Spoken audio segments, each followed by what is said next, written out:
Hey there. Time for me to record another video, I guess. Big shout out to my daughter back home, Ashlyn. Love you, kitten. As I've said, here's a video just so you can hear my voice. No, I know it wasn't exactly what you were meaning when you put up that post on Facebook, but alright. What I'm going to talk about today is the next session of the D&D game that I had with the kids through Chaos Academy. Things there went quite well in a rather misinformation type of way. As I'd mentioned before, we had an introductory session where they learned that they were to try and find this lich who was raising undead in the city of Waterdeep, and had a big dungeon underneath Waterdeep somewhere, and was consorting with drow and stuff like that. Now, during the first session, they'd gone to a place called the Yawning Portal, and didn't get really any information from there except to find out that not all drow or dark elves are evil. They met a good one, Dritz by name,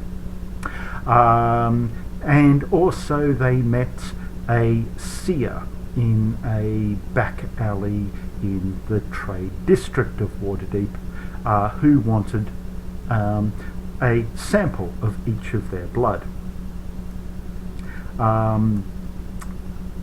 Then they went back to their temple to sleep on it, and that's where we'd left the first session. Now the second session, they woke up and had breakfast at that temple, and they decided to go to the library, wherein they tried to do some research as to why would someone want blood. And the most common answer to that question was, well, for necromantic purposes.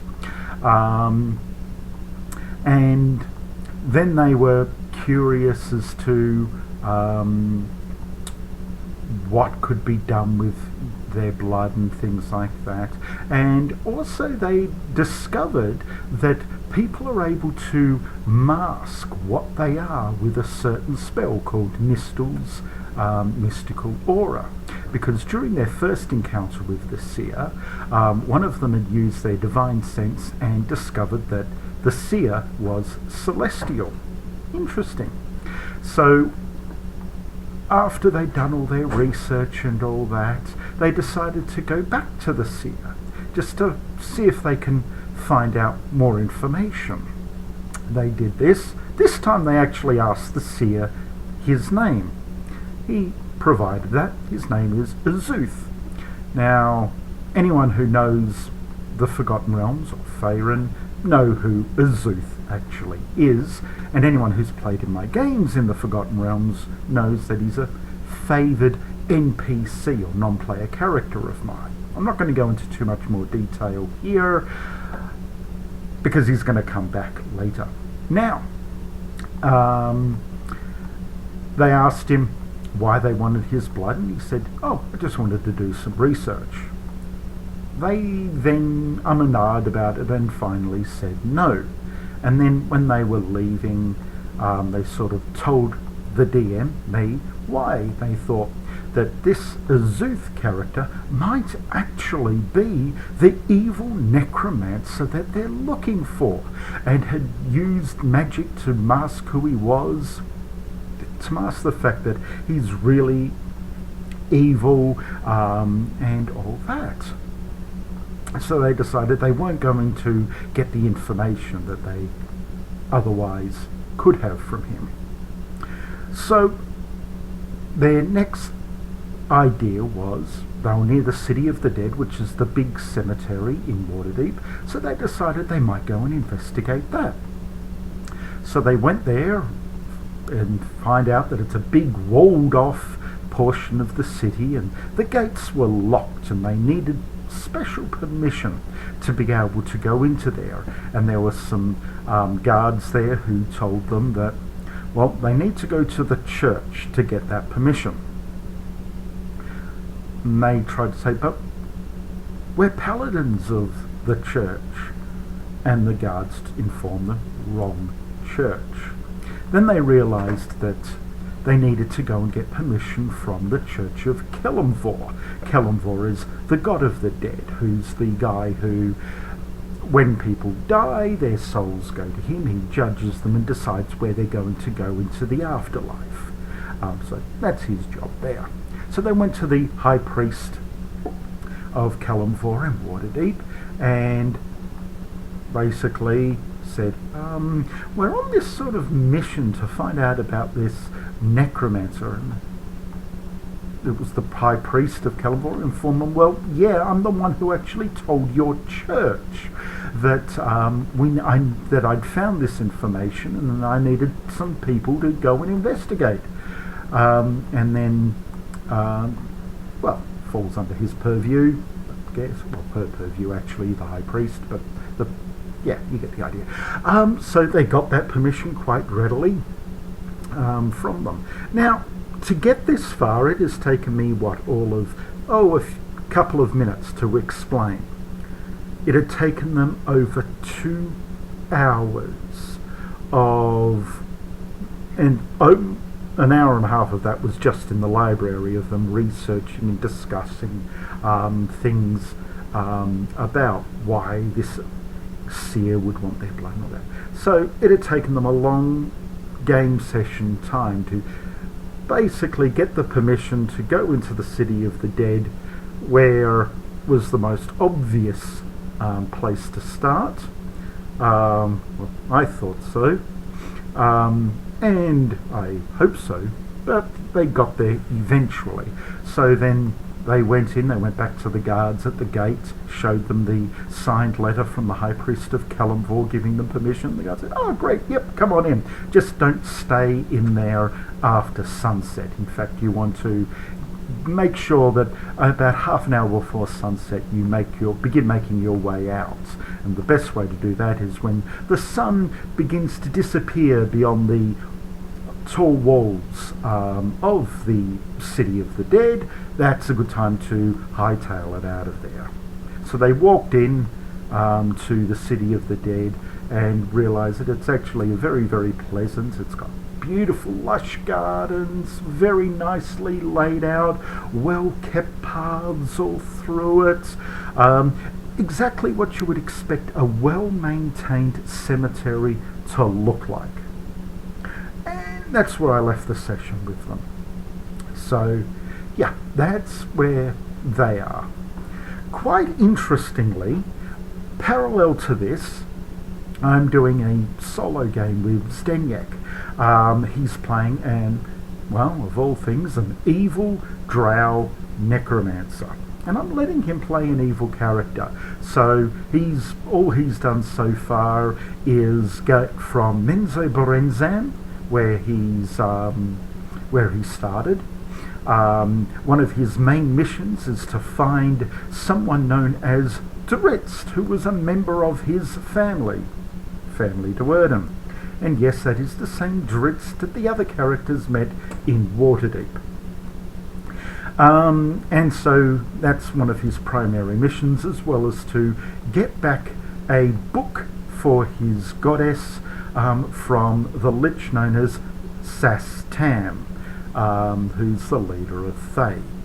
And in fact, I've got a very, very nice module sitting back here called Tales of the Yawning Portal, and one of the modules in here is called Dead in Thay, where they're meant to go and find out Zastam's phylactery, which being a lich is where he keeps his soul, and they're going to find the book that they're after in there, as well as Zdenek's going to find the book, the phylactery, a book that his goddess wants, as well as a few other things to help him become a more powerful necromancer.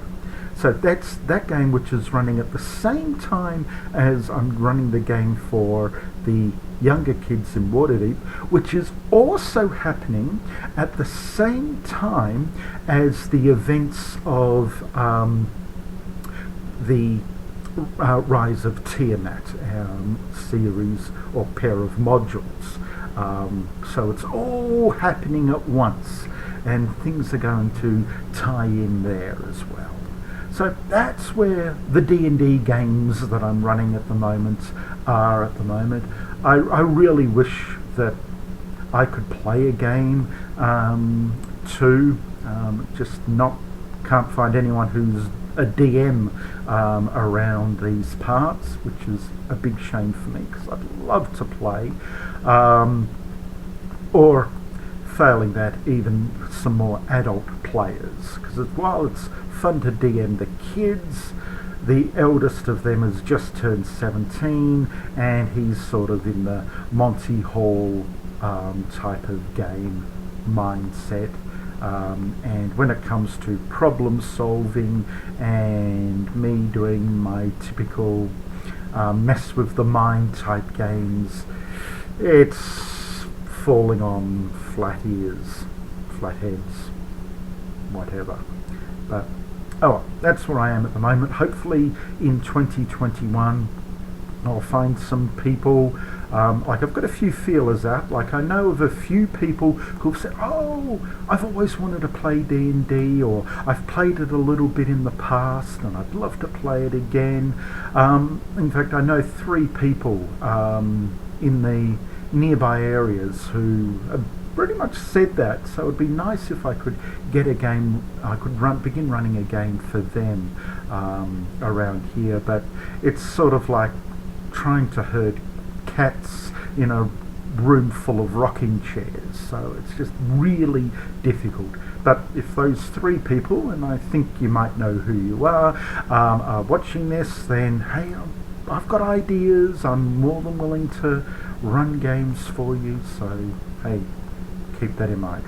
Alright, well, I've been rambling on again for a dozen minutes here, and that's probably enough. And again, Ashlyn, I hope you've liked hearing your dad's voice, and hope it gives you that little bit of comfort, even though it wasn't the comfort that you were after. But hey, here I am. Alright, again, if you like my videos, please subscribe to my channel, comment, just to let me know that you're here.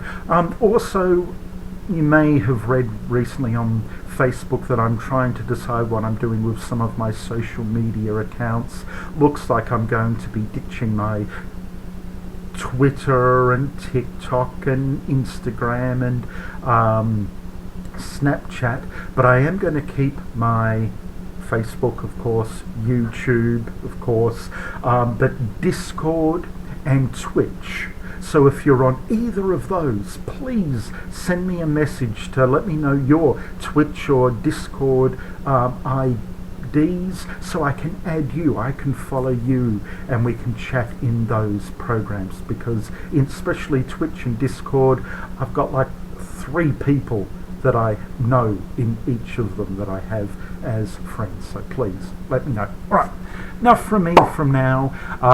I hope you all have a good time. We probably won't be playing D&D, or the kids and I won't be playing D&D tomorrow, because it's meant to be snowing. We're meant to get about 12 hours of snow starting at midnight tonight.